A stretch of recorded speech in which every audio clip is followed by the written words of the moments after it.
За първи път в своята история Хебър участва с два мъжки отбора в първите две по сила волейболни първенства в страната.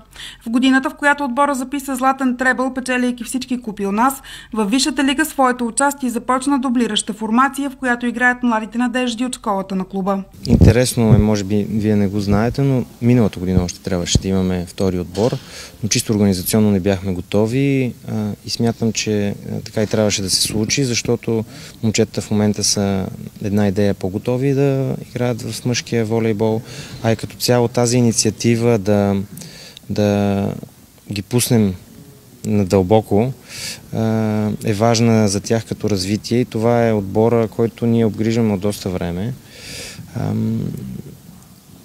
Постигнаха победа, постигнаха и втора и се радвам, че това се случва, защото те играят добре, трябваше просто и резултат да дойде при тях. Има потенциал в тях и от тук нататък ще обръщаме много внимание на втори отбор на школата.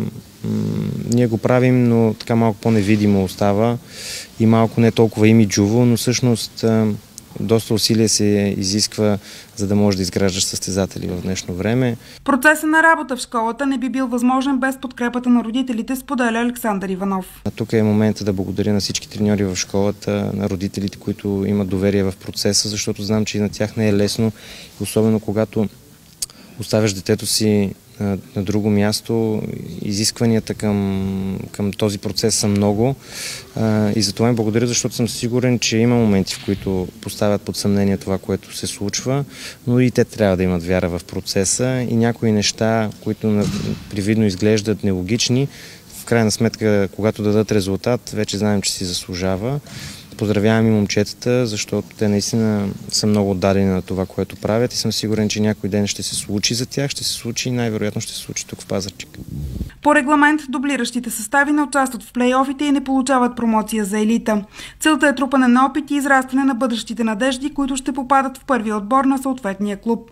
Още повече, че през последните 2 сезона старши треньора на първия отбор Камило Плачи не пропуска да използва в някои мачове юноши на клуба.